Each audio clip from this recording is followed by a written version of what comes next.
भाई ब्राह्मण को क्यों खिलाया जाता है? चलो मान लिया जो खिलाया वही दिया जाएगा।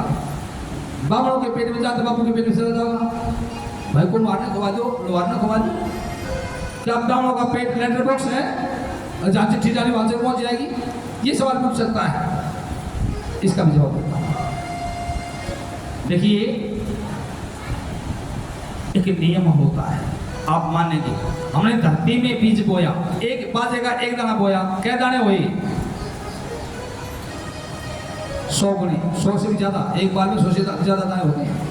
धरती में जो बीज बोया जाता है वो 100 गुना फल देता है, फल जाता है। और यदि वही जल में मिल जाए कोई दवाई तो जल में मिली हुई औषधि 1000 गुना हो जाती है। आयुर्वेद का सिद्धांत है ये कि अग्नि में यदि कोई दवाई डाल दी जाए तो 1,00,000 गुना हो जाती है, और फिर अग्नि में डालने के बाद वो हवा में मिल करके अनंत गुना, करोड़ों गुना हो जाती है। छोटी सी बात से आप सब्जी में छौंक लगा तो हींग का छौंक ला दिया, एक डली छोटी सी डाली थी, एक तोड़ा नहीं, एक तोड़ा तो 1 महीना चलाओ तुम। एक छोटी सी डली चुटकी भर के डाली, अड़ोस पड़ोस तक जो गाय में से, गली में से जो व्यक्ति जा रहा है उसको भी पता चल जाता है इनका छौंक लाया है। एक मिर्च डल जाए छौंक के अंदर, घर में नहीं पड़ोस में छींक छींक मार गए बाढ़ हो जाएगी, क्योंकि वो अग्नि में पड़ी और फिर हवा में मिल गई। हवा में मिल के उसका जातर तो थोड़ा ही था, चीज तो छोटी सी, लेकिन वो अनंत गुना हो गई है। तो कुछ चीज़ों में मिलकर के अपने अस्तित्व को खत्म कर देती हैं, और कुछ चीज़ों में मिलकर के वो कई गुना हो जाती है। ऐसा नियम है, इस बात को आप मानते हैं। जैसे आप यहाँ बैठ करके आप बोलो, आपकी आवाज़ मेरे तक नहीं आएगी, और मैं बोल रहा हूँ मेरी आवाज़ आप देखा तक जा रही है। क्यों? ये जो बोलने का यंत्र है ना, ये दूर तक आवाज़ पहुँचा देता है, और यदि चाहें तो ये भादोगर तक भी पहुँचा दे। टीवी में बोल रहा हो, रेडियो बोल रहा हो, बहुत दूर तक जाता है, विदेशों तक भी जाता है। ये फोन पे बात करते हैं, ये ऐसा यंत्र है कि हमारी आवाज़ चाहे विदेश में सुन लो। मानते हो ना इस बात को? ऐसा होता है ना कि किसी जगह पर बोला हुआ आवाज़ भी दूर तक जाती है, छौंक लगाया हुआ हवा में मिलकर के बहुत दूर तक जाता है। ऐसे ही अग्नि में डाला हुआ पदार्थ, जिसे हम हवन करते हैं, हवन में जो सामग्री में सामान मिलता है सब दवाइयाँ होती हैं, औषधियाँ होती हैं। जो मंत्र तो हमने माँ का बोला, विष्णु का बोला, शंकर का बोला, किसी भी देवता का, और आहुति अग्नि में दे दी। वो हमने जो डाला था वो तो राख बन गया, भस्मी बन गया।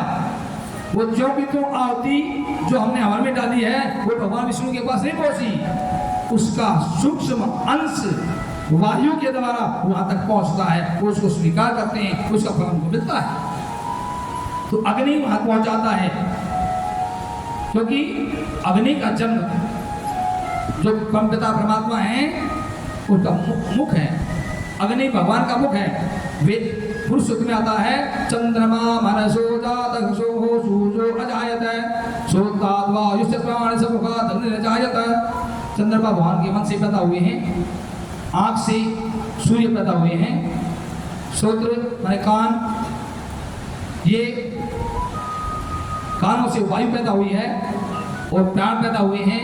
भगवान विराट पुरुष के मुख से अग्नि का जन्म हुआ है, और मुख से ही ब्राह्मण का जन्म हुआ है। पहले एक दिन बताया था मैंने, ब्राह्मण से मुखवासित बाहुराजन ने कहता है ब्राह्मण सूत्र आ जाते हैं। भगवान विराट पुरुष के मुख से ब्राह्मण पैदा हुए हैं।